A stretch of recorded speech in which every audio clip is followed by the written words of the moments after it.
तो हेलो दोस्तों, नमस्कार। आप सभी का स्वागत है अपना यूट्यूब चैनल विनय सक्सेस क्लास। तो आज हम देखने वाले हैं करेंट अफेयर्स, यानी कि हम लोग पढ़ने वाले हैं करेंट अफेयर ज्ञान बिंदु, यानी कि रोशन आनंद सर का करेंट अफेयर। और करेंट अफेयर के आज चैप्टर नंबर 2 पढ़ेंगे। करेंट अफेयर का चैप्टर नंबर 2 पढ़ेंगे और चैप्टर नंबर 2 का क्या है, केंद्रीय बजट, यानी केंद्रीय बजट 2026 से 27 के बीच के केंद्रीय बजट के बारे में हम लोग जानकारी लेने वाले हैं। तो देखेंगे केंद्रीय बजट के बारे में, ठीक है। ऐसे ही लगातार वीडियो आती रहेगी, ठीक है। तो चलते हैं केंद्रीय बजट।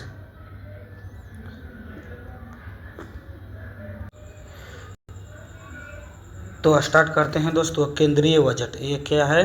केंद्रीय बजट, केंद्रीय बजट के बारे में हम लोग जानकारी लेंगे, ठीक है। केंद्रीय बजट यानी कि चैप्टर नंबर 2 है किस चीज़ का? करेंट अफेयर्स का, ठीक है।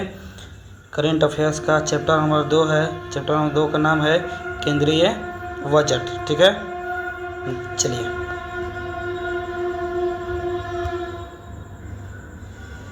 देखेंगे हम लोग।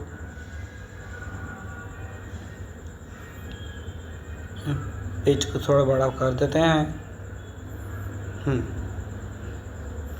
वार्षिक वित्तीय वितरण बजट, जो वार्षिक वित्तीय वितरण बजट है, बजट उसके बारे में जानकारी लेंगे। यानी कि रेन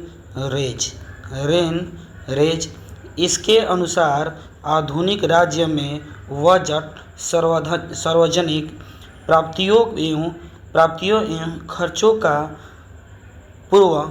पूर्वानुमान है और कुछ खर्चों को करने तथा प्राप्तियों के एकत्र करने का अधिकृतिकरण है। अब देखिए ब्रिटिश परंपरा क्या है, ब्रिटिश परंपरा के बारे में जानकारी लेंगे, ठीक है। बजट का बजट यानी कि बजट शब्द का प्रयोग सर्वप्रथम 1733 में हुआ। क्वेश्चन आएगा कि बजट शब्द का प्रयोग कब हुआ? 1733 ईस्वी में। ऑब्जेक्टिव क्वेश्चन आ सकता है कि बजट शब्द का प्रयोग कब हुआ था? तो 1733 ईस्वी में। ध्यान दीजिएगा, अगर 1733 ईस्वी में एक व्यंग रचना में इंग्लैंड के प्रधानमंत्री रॉबर्ट ओलापुल के ओपनिंग द बजट नामक वित्तीय योजना के विरोध में किया गया। और क्वेश्चन बनेगा कि बजट किसके विरोध में किया गया? तो वित्तीय योजना के विरोध में किया गया। किसके? वित्तीय योजना के विरोध में। अब इसका अर्थ हम लोग देखेंगे, इसका अर्थ देखेंगे। अर्थ क्या कहता है? अर्थ बोलता है कि बजट शब्द का उत्पत्ति फ्रेंच भाषा के शब्द का बुजेता से हुई है, जिसका शाब्दिक अर्थ होता है चमड़े का छोटा थैला या झोला। जैसे हम लोग शहरों में या देहातों में जाते हैं बाजार करने के लिए, तो घर से झोला लेकर जाते हैं, ठीक है। तो यहाँ पर देखेंगे संवैधानिक प्रधान क्या है? संवैधानिक प्रधान, ठीक है। भारतीय संवैधानिक में यह भी बजट शब्द का उल्लेखन नहीं है, इसके स्थान पर सर्वाधिक वित्तीय वितरण शब्द का प्रयोग किया गया है। अब हम लोग देखेंगे इसी में आर्टिकल, यानी कि सारा आर्टिकल को ध्यान से देखेंगे और समझने का प्रयास करेंगे, ठीक है। आर्टिकल में क्या है कि अनुच्छेद 109 धन विधेयक के संबंध में विशेष प्रक्रिया, यानी कि धन विधेयक के संबंध में विशेष प्रक्रिया अनुच्छेद कौन बोलता है?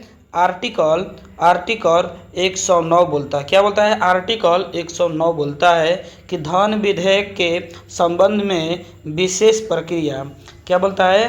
धन विधेयक के संबंध में विशेष प्रक्रिया, ठीक है। अनुच्छेद 110 क्या बोलता है कि धन विधायकों की परिभाषा, विधेयकों को की परिभाषा। अनुच्छेद 112 बोलता है कि वार्षिक वित्तीय विवरण केंद्रीय बजट, वार्षिक वित्तीय विवरण केंद्रीय बजट। ध्यान देंगे कि अनुच्छेद 112 बोलता है कि वार्षिक वित्तीय विवरण केंद्रीय बजट, ठीक है। अनुच्छेद 113 क्या कहता है कि अनुदान की मांग करे, यानी कि अनुच्छेद 113 बोलता है कि अनुदान की मांग करे। क्वेश्चन बन सकता है कि अनुच्छेद 113 क्या कहता है? तो अनुदान की मांग करे। अनुदान की मांग करे कौन सा अनुच्छेद ने बोला, किस अनुच्छेद में आता है? अनुदान के मांग करे किस अनुच्छेद में आता है? तो 113 में आता है, 113 में आता है, ठीक है, 113 में आता है। अनुच्छेद 114 क्या बोलता है कि विनियोग विधेयक। अनुच्छेद 202 राज्य का वार्षिक वित्तीय विवरण के बारे में जानकारी दी है। अनुच्छेद 202 राज्य का वार्षिक वित्तीय विवरण, ठीक है। अब हम लोग देखेंगे आगे वित्तीय वर्ष, यानी कि 1 अप्रैल से 31 मार्च तक। वित्तीय वर्ष क्या है? तो 1 अप्रैल से 31 मार्च तक। विषय के बारे में जानकारी लेंगे हम लोग, बजट की विषय के बारे में जानकारी लेंगे कि बजट में सरकार के अनुमतियाँ, यानी कि सरकार के अनुमति खर्च के साथ पिछले बजट में सरकार के अनुमति खर्च के साथ पिछले वित्त वर्ष के वास्तविक आय और व्यय का भी अनुमान रहता है। यानी कि साफ सुथरा कहना है कि बजट में सरकार के अनुमति खर्चों के साथ पिछले वित्त वर्ष के वास्तविक आय और व्यय का अनुमान करता है। अगला क्वेश्चन है, आगे देखें हम लोग।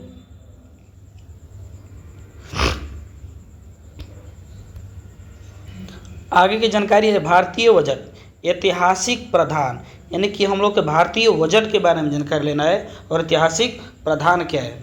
प्रावधान, ठीक है। भारत के पहला बजट, यानी कि भारत के पहला बजट 7 अप्रैल 1860 को पेश किया गया था। क्वेश्चन बनता है कि भारत का पहला बजट, क्या क्वेश्चन बोलता है कि भारत का पहला बजट भारत में पहला बजट 7 अप्रैल 1860 को पेश किया गया था, जिसे ब्रिटिश सरकार के वित्त मंत्री जेम्स विल्स ने पेश किया था, ठीक है। आज़ादी के बाद देखिए देश का पहला बजट, आज़ादी के जब देश हम लोग का आज़ाद हुआ उसके बाद देश का पहला बजट 26 नवंबर 1947 को पहले वित्त मंत्री आर के षणमुखम चेट्टी ने पेश किया था। गणतंत्र के बाद पहला बजट 28 फरवरी 1950 को लॉन्च मथाई ने पेश किया था। हलवा सेरेमनी, यानी कि हलवा सेरेमनी बजट छिपाने की प्रक्रिया शुरू होने से पहले वित्त मंत्रालय में हलवा सेरेमनी होती है। इसके बाद की बजट से जुड़े सभी अधिकारी और कर्मचारी बजट पेश होने तक मंत्रालय के 7 ब्लॉक में पूरी तरह से बंद रहते हैं ताकि कोई जानकारी लीक ना हो, ठीक है। आगे देखेंगे आम बजट और रेल बजट, यानी कि एक वर्थ समिति इसकी सिफारिश पर सन 1924 में रेल बजट को सामान्य सरकारी वित्त से अलग कर दिया गया। विवेक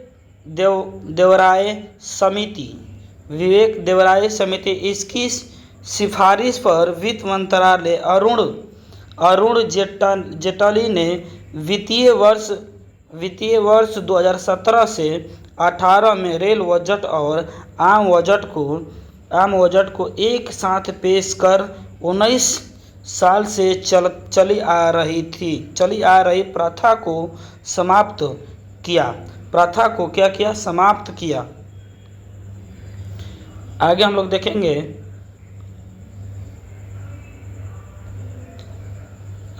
देखेंगे सामान्य परिचय, यानी कि इनके सामान्य परिचय के बारे में जानकारी लेंगे। बजट पेश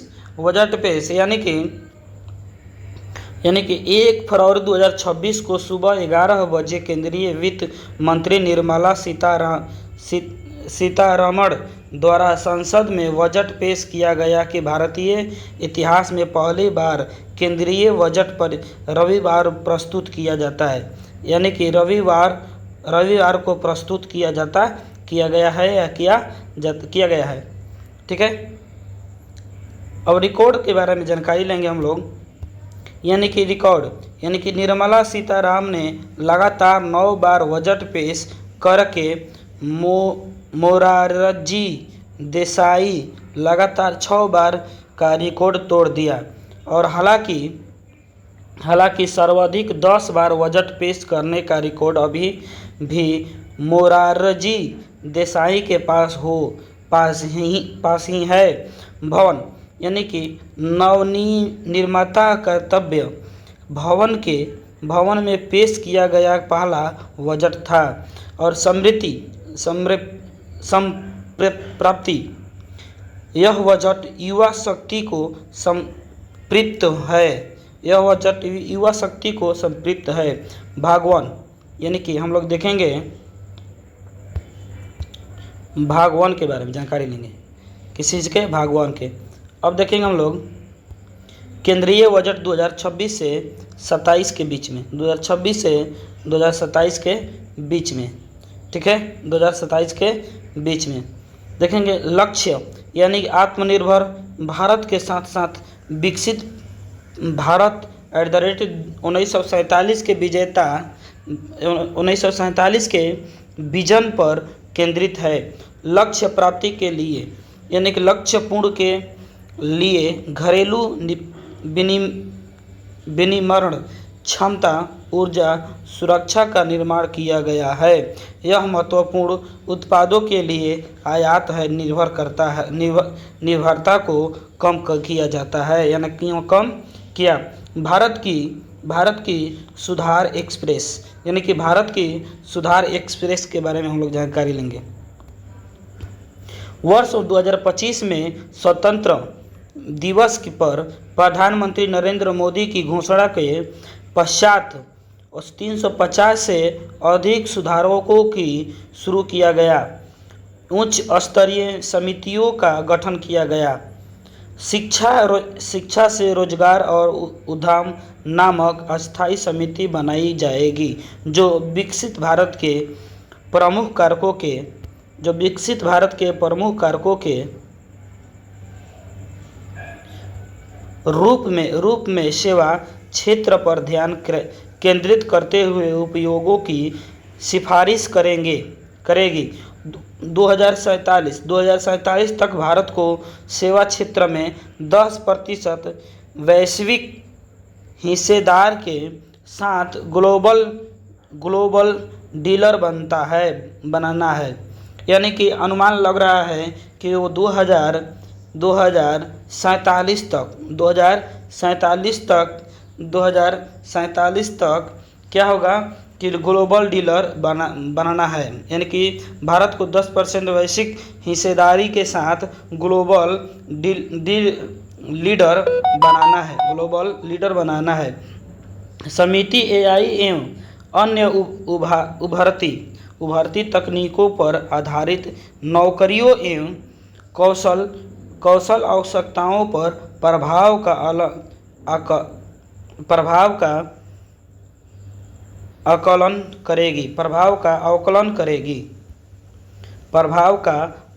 करेगी। अब हम लोग देखने वाले हैं बजट का दूसरा पेज, यानी कि बजट के हम लोग देखेंगे दूसरा पेज में है कि विकसित भारत युवा नेता वार्ता 2026 युवा शक्ति। यह बजट खास तौर पर युवाओं के नेतृत्व पर आधारित है, जिसमें विकसित भारत यंग लीडर्स डायलॉग 2026 से मिले नीतिगत सुझावों को शामिल किया गया और ग्रीन इकोनॉमी यह युवाओं को केवल लाभार्थी के तौर पर नहीं बल्कि डिजिटल और ग्रीन इकोनॉमी के मुख्य निर्माता के रूप में दिखता है। देखेंगे सरकार का संकलन, यानी कि संकलन किसान, महिला, दलित, वंचित, विशेष पीड़ित और पिछड़े वर्ग पर विशेष ध्यान केंद्रित किया गया है। इसके संकल्प की पूर्ति के लिए 3 कर्तव्य से प्रेरणा किया गया है।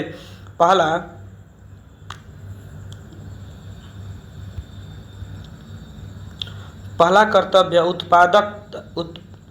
उत्पादकता और प्रतिस्पर्धा को बढ़ाते हुए आर्थिक विकास को तेज और सतत बनाए रखना। दूसरा कर्तव्य हमारे लोगों की कक्षाओं को पूरा करना। हमारे कर्तव्य यानी कि दूसरा कर्तव्य हमारे लोगों की आकांक्षाओं को पूरा करना और उनकी क्षमताओं की निर्माण करना, ताकि वे भारत के समृद्धि में मार्ग में मजबूत सहयोगी बना सके। तीसरा कर्तव्य क्या है कि सबका साथ सबका विकास के साथ यह सुनिश्चित करना है कि अर्थपूर्ण भागीदारी के लिए प्रत्येक परिवार, समुदाय, प्रदेश और क्षेत्र की पहुंच संसाधनों, सुविधाओं और अवसरों तक हो। उसके बाद हम लोग देखेंगे कि पहला कर्तव्य यानी कि आर्थिक समृद्धि को तेज और सतत रखना। इसके अंतर्गत आर्थिक विकास में तेजी लाने के लिए निम्नलिखित कार्य किए जा रहे हैं, यानी कि बायोफार्म शक्ति, यानी कि मिशन भारत के वैश्विक बायोफार्म विनिर्माण केंद्र के रूप में विकसित करने के लिए 5 वर्ष 10,000 करोड़ का व्यय किया जाता है। इसके 3 नए राष्ट्रीय फार्मास्यूटिक शिक्षा और अनुसंधान संस्थान NIPERS स्थापित किया जाएगा।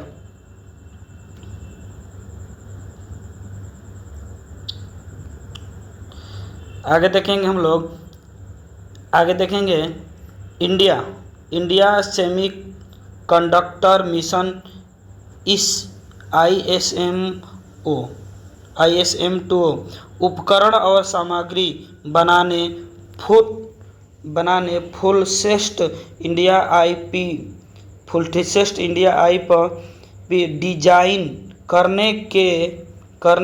करने और आपूर्ति श्रृंखला को मजबूत बनाने के लिए इंडिया सेमी कंडक्टर मिशन 2.0 शुरू किया जाएगा। इलेक्ट्रॉनिक घटक विनिर्माण योजना ECMS अप्रैल 2025 में शुरू की गई। इस योजना के परिव्यय को 22,919 करोड़ से बढ़कर 40,000 करोड़ किया गया।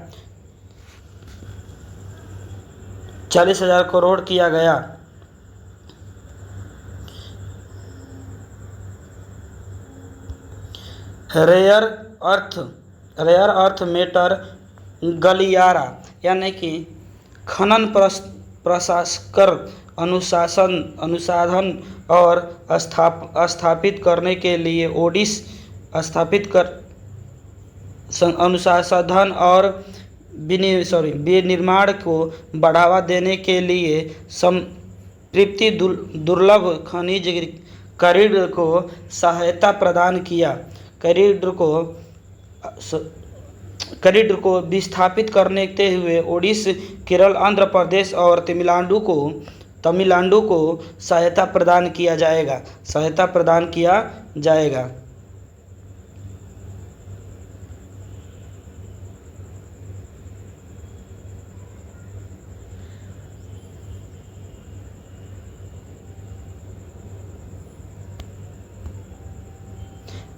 आगे देखेंगे कंटेनर यानी कि विनिर्माण योजना वैश्विक प्रतिस्पर्धा कंटेनर विनिर्माण परियोजना तैयारी करने हेतु 10,000 करोड़ की लागत से शुरू किया जाएगा। केमिकल पार्क घरेलू रसायन उत्पादन बढ़ाने और आयात पर निर्भरता घटाने के लिए क्लस्टर आधारित बनाओ और चलाओ मॉडल के आधार पर तीन संपृक्ति के मिडल पार्क स्थापित करने की योजना लाई जाएगी। मिडल पार्क स्थापित करने की योजना लाई जाएगी। वस्त्र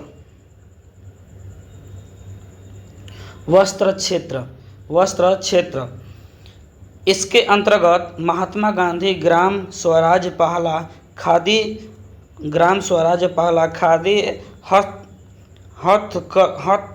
हथकरघा और हस्तशिल्प को सुदृढ़ बनाने के लिए महात्मा गांधी ग्राम स्वराज योजना की शुभारंभ किया जाएगा। इससे वैश्विक बजट संबद्धता और ब्रीडिंग में सहायता मिलेगी। राष्ट्रीय फाइबर योजना रेशम, ऊन और जूट जैसी प्राकृतिक फाइबर, मानव निर्मित फाइबर और नए युग के फाइबरों में आत्मनिर्भरता। वस्त्र विस्तार एवं रोजगार योजना मशीनरी, प्रौद्योगिकी उन्नयन और सामान्य परीक्षण एवं प्रमाणन केंद्र के लिए पूंजीगत सहायता के साथ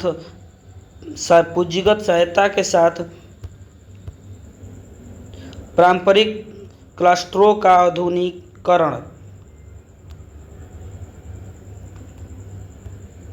टेक्स इको पहला वैश्विक रूप से प्रतिस्पर्धी और धारणीय वस्त्रों का परिधानों को बढ़ावा देने के लिए समृद्ध 2.0 उद्योग जगत और शैक्षणिक संस्थानों के सहयोग में वस्त्र कौशल परियोजना के आधुनिकीकरण और उन्नयन के लिए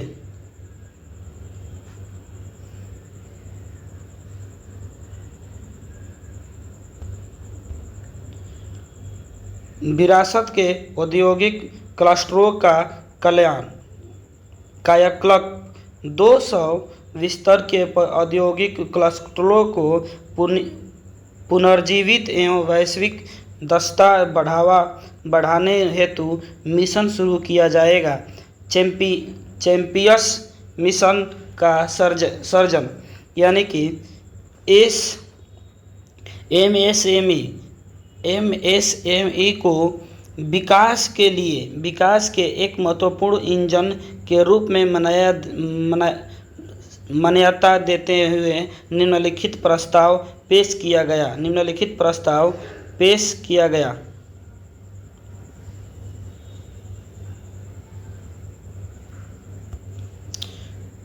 सेम विकास निधि चुनिंदा मानदंडों के आधार पर उद्यमों को प्रोत्साहित करने के लिए सांप्रतिक 10,000 करोड़ की सेम विकास निधि शुरू की जाएगी। आत्मनिर्भर भारत नीति वर्ष 2021 के स्थापना आत्मनिर्भर भारत निधि ने 200 करोड़ टॉप अप किया जाएगा। नगद सहायता ट्रेडर्स के साथ एसएमई को 7 लाख करोड़ से अधिक धनराशि उपलब्ध कराई गई। इसके लिए चार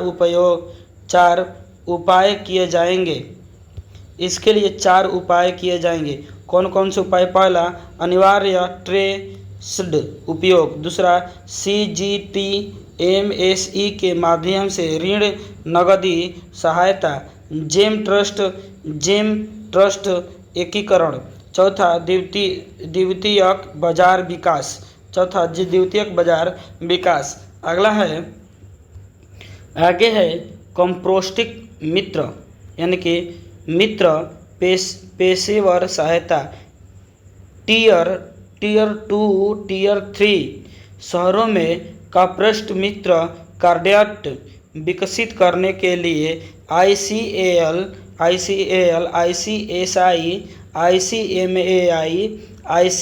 ICMAI जैसे व्यावसायिक शिक्षा संस्थानों को सुविधा उपलब्ध कराई